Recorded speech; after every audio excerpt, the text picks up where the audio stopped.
It's the Decladancy of Constitutional Convention, 1787.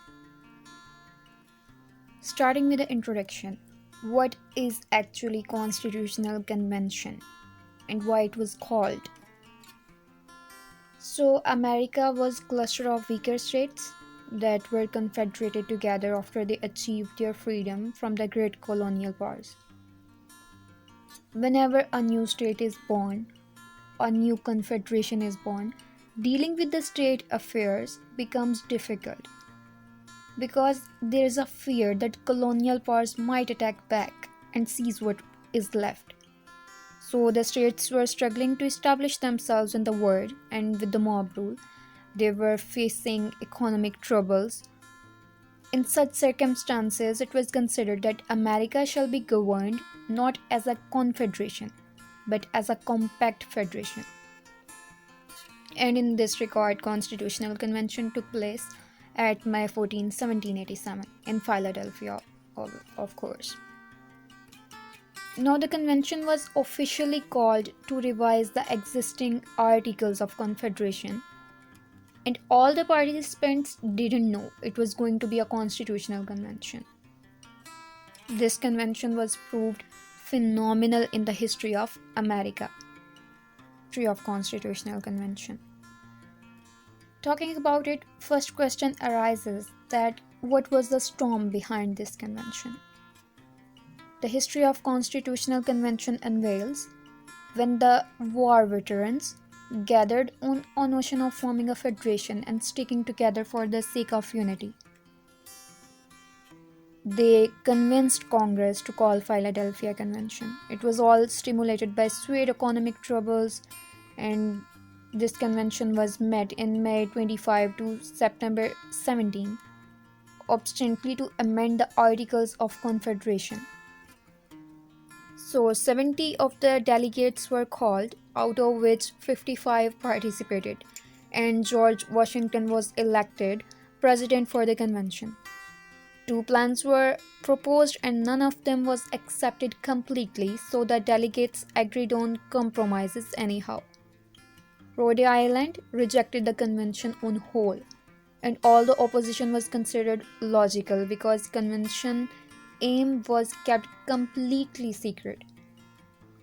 Yeah, elsewise there was fear if they all knew why the convention was being called, state might not even come to participate.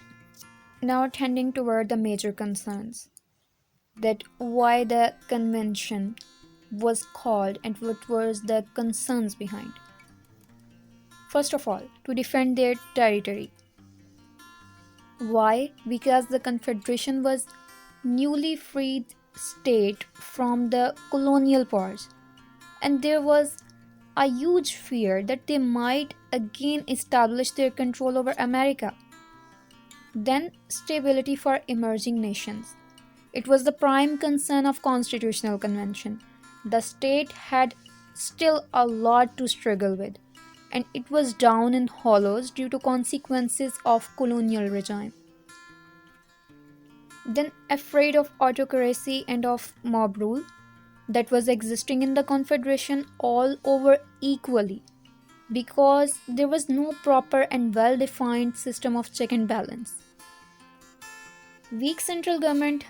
It was another problem that, as in Confederation, the states were together, yet the central government system was weak enough, like its existence was almost equal to non existence.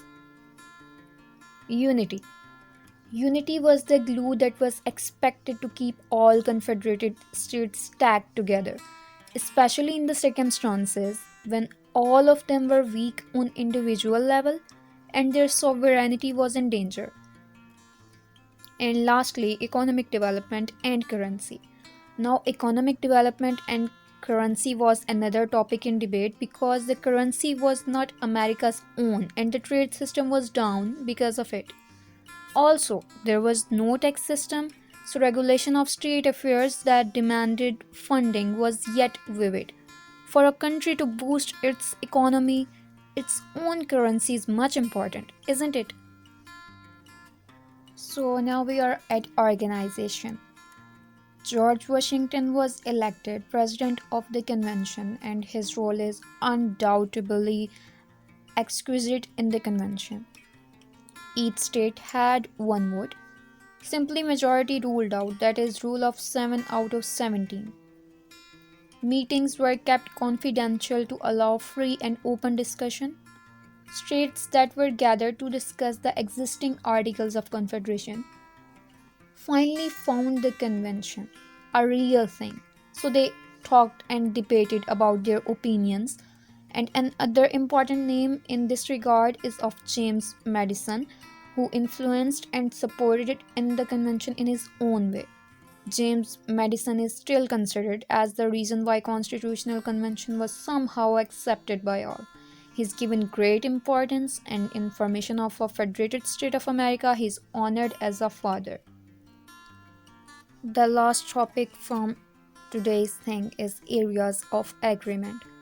You can see a pic here that Constitutional Convention is being proposed, and here on the right side is James Madison. What was the area of agreement? First of all was limited government, because there was a fear if regional government was given more power, it might overcome the central government restrictions and orders.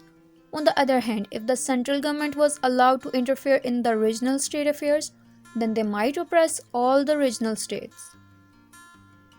That's basically what happens in federation.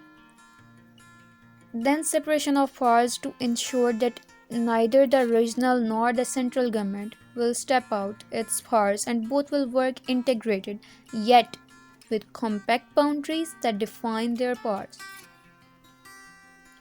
Next point is state could not interfere with the creditor rights.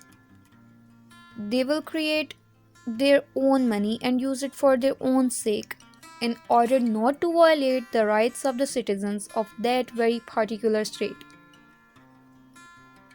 Creditor rights were concern of population that resided in each of them.